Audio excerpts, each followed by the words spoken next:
What's up, YouTube? Let's get into the weed welfare a little bit. First of all, once cannabis becomes legalized in the United States federally, or it becomes rescheduled, that means other countries will be allowed to import cannabis into this country. Now let's look at the infrastructure of other countries, such as Uruguay, Argentina, and Canada. These places, which probably have dozens of American growers rushing to them now if they're not already there, if not more.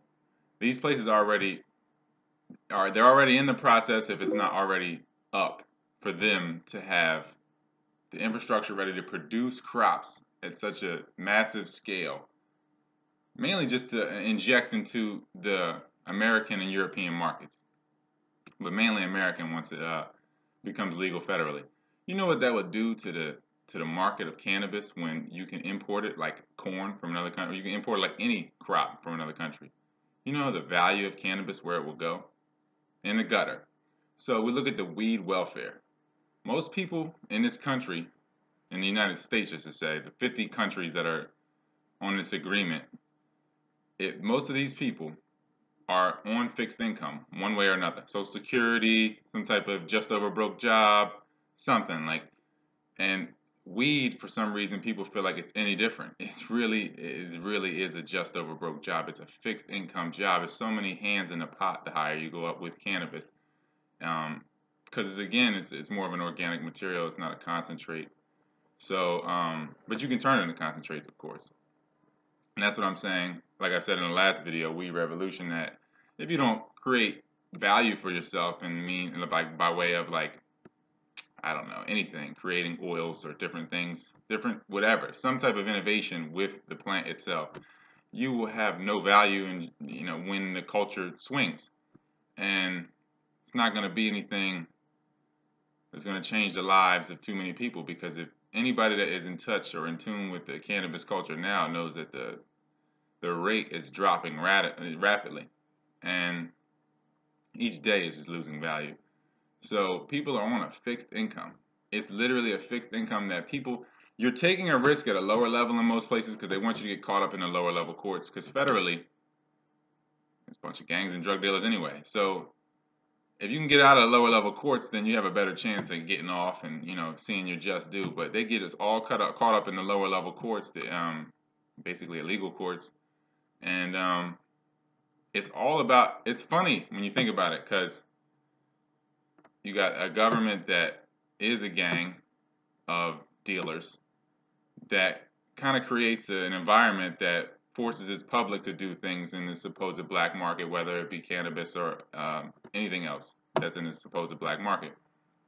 So you have a country of people living in a lifestyle where their ends can't meet on legitimately. So they have to, for the most part, to do something illegitimate. Somebody's cutting corners in their lives somewhere along the way. In this society, it's almost a must. It really is, unless you already stole from everybody and you're already in power and you are, one of those families. So what you have is a fixed income situation where the government basically dares you to take the risk that they know that you pretty much already have to take. And they make bank off it either way. Because you look at the money comes from a bank and goes to a bank. If anybody knows anything about fractional reserve banking, then they know that fiat currency is pixie dust. It's not really something of, it's all perception. It's all based on our emotion.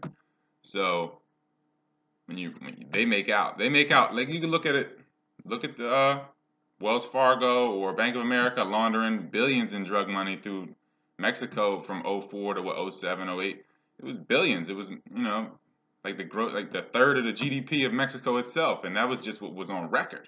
So it just lets you know that it's America. Then you have the United States of America, but it's all America, and it's just a drug crime land. I don't understand how people think it's anything else. It's a very racially tense, very tribal, gang land. It's what it is. It's what this place is. Like ask anybody from hundreds of years ago when you had French, British, all these different families at war against each other. It's just a gang land. So it's the same thing but different. So you got people coming to cultivate the land for cotton and sugar cane and different things like they did before. The same thing going on. The landowners just, either intermarried or changed faces or whatever, swap places, and the same thing's going on. So that was the point I wanted to make, that people are pretty much on a fixed income that is dwindling by the day. And this really just was the point, man. It kind of should be in its place as an herb. It shouldn't be used as recreationally as it is. And on top of it, any crystal, like THC itself, any crystal should be respected. And I feel like, yeah, you just total disrespect for the crystals and what it does to your blood over time. Like, as far as your state of being, like where you could be, your potential, where it could be if you didn't spike the blood with crystals like that. Whether it be sugar, salt, all these things are crystals. You got to understand that crystals are crystals.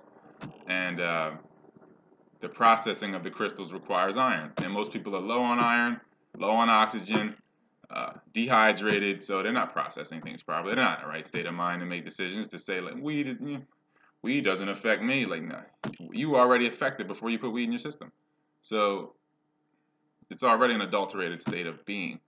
So my point being here is that, again, cannabis isn't going to save anybody. It's losing value every day. Its alternative or alternative values are more so what it will be used for in your day-to-day living, probably as the years go on. Once it becomes legal, what are you going to really talk about? Hippies and people like that? What really? People that once tobacco went widespread. Do you think people were just advocating tobacco like in the same manner? Like, no, it's widespread. It's not to be talked about really anymore. We need to advance past that. We need to look beyond this legalization and all this becoming slave to a plant again.